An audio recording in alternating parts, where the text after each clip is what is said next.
श्री चंद्रशेखर आजाद। धन्यवाद सभापति जी। आज हम संविधान की गौरवशाली यात्रा पे जो 75 साल की बात कर रहे हैं, ये क्या काम है? माइक। धन्यवाद सभापति जी। आगे सर, आगे आगे। आज हम संविधान की गौरवशाली यात्रा पे बात करने के लिए चर्चा कर रहे हैं। कल से ये चर्चा चल रही है सर। मैंने बहुत सारे दोनों पक्ष के और जितने भी हमारे मेंबर हैं सुना सर, उनको बड़े बड़े नेता हैं सर। इसके भाग 1 में लिखा हुआ है India that is Bharat, Hindustan नहीं लिखा हुआ है सर। लेकिन सारे नेता संविधान पे चर्चा कर रहे हैं, लेकिन हिंदुस्तान ही कहेंगे, भारत कहने की हिम्मत नहीं जुटा पा रहे हैं। ये बड़ा सवाल है सर कि क्या संविधान के हिसाब से बात रखी जा रही है। मैं धन्यवाद दूंगा फूले साहू बाबा साहब अम्बेडकर को और मेरे नेता मान्यवर साहब श्री काशीराम को। 25 नवंबर 1949 को संविधान को सौंपते हुए डॉक्टर बाबा साहब अम्बेडकर ने कहा था कि 26 जनवरी 1950 को हम विरोधाभास भरे जीवन में प्रवेश करने जा रहे हैं। राजनीतिक जीवन में तो हमारे पास समानता होगी, लेकिन सामाजिक और आर्थिक जीवन में असमानता होगी। क्या ये चुनौती आज 73 साल बाद दूर हुई है? भारत ने 26 जनवरी 1950 को संविधान लागू होने के साथ खुद को एक संप्रभु लोकतांत्रिक और गणतांत्रिक राज्य होने का ऐलान किया। लेकिन सर उस समय संविधान की स्थिति ये थी कि जैसे गांव का कोई आदमी, मैं 50 की बात कर रहा हूं, वो 50 साल पहले शहर में आ जाता और बड़े लोगों की महफिल में चला जाता, उस जहां वो खाना खा रहे हो, और वो टेबल पे नैपकिन को खा के जो है ये कहता कि ये तो फीका, क्योंकि वो जानता ही नहीं था, वो समझता नहीं था संविधान को, संविधान है क्या। संविधान उसके लिए महज दस्तावेज था। ये जिम्मेदारी थी राजनीतिक दलों पे कि वो संविधान को व्यवहार में लेके आते। और इसके इतने सारे आर्टिकल हैं, अगर इनको व्यवहार में लाया जाता तो मुझे लगता कि आज देश बहुत बदल गया होता। बाबा साहब ने कहा था कि लोकतंत्र भारतीय भूमि का केवल ऊपरी पोशाक है। उनके अनुसार यहाँ की संस्कृति अनिवार्य तौर पर लोकतांत्रिक है। भारत जैसे गरीब और गैर बराबरी वाले देश में संविधान के जरिए छुआछूत खत्म करना, वंचितों के लिए सकारात्मक उपाय करना, सभी वयस्कों के लिए मतदान का अधिकार देना और सबके लिए सम्मान अधिकार तय करना, ये बहुत बड़ी उपलब्धि थी सर।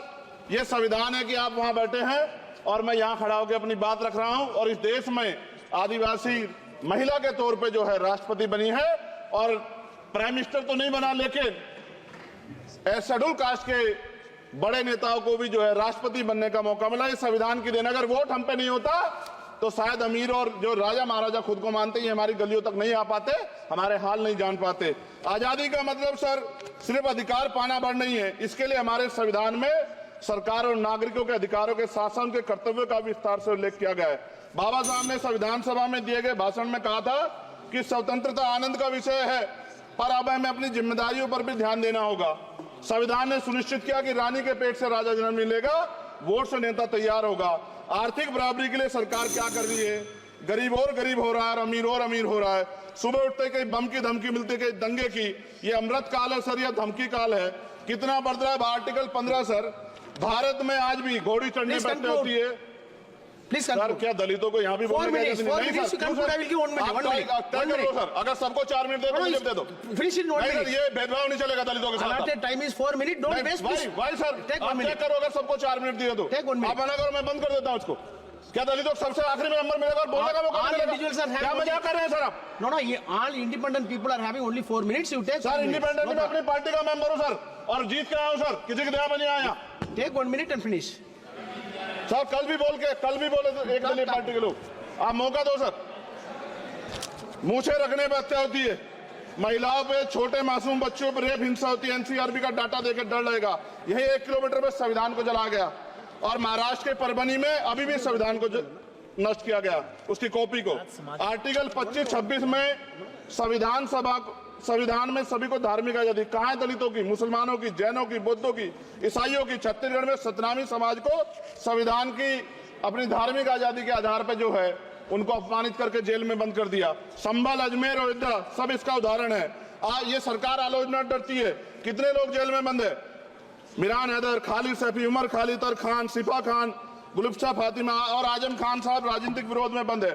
सरकार यहाँ बैठी है, सरकार सामाजिक न्याय की बात करती है। बताए कितने दलित मुख्यमंत्री बना रखे हैं आपने? 13 ज्यादा सरकार स्टेट में सरकार है। कितनी महिला मुख्यमंत्री है? आपकी सरकार ने सुप्रीम कोर्ट के आदेश के बाद रिजर्वेशन प्रमोशन में जारी नहीं किया, और ओबीसी को पॉलिटिकल रिजर्वेशन आप देंगे नहीं देंगे, आप बताने का काम करें।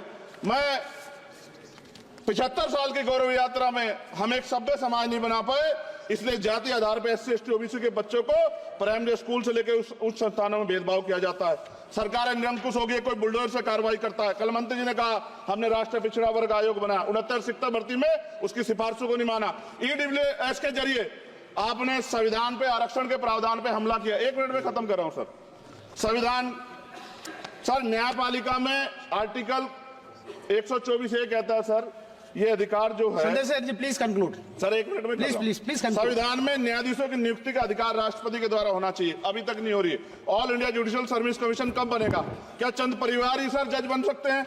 और आज हम सर, मैं सरकार से सवाल पूछना चाहता हूं सर, सेवाओं में SC ST OBC वर्ग का कितना प्रतिनिधित्व है? भारत सरकार के मंत्रालयों के अधीन PSU में, बैंकों, बीमा कंपनियों में और स्वस्थायी संस्थानों में आउटसोर्स तथा कॉन्ट्रैक्ट पर वर्तमान कार्यरत कर्मचारी कुल कितनी संख्या है? आउटसोर्स और कॉन्ट्रैक्ट में कार्यबल SC ST OBC कितना प्रतिशत है?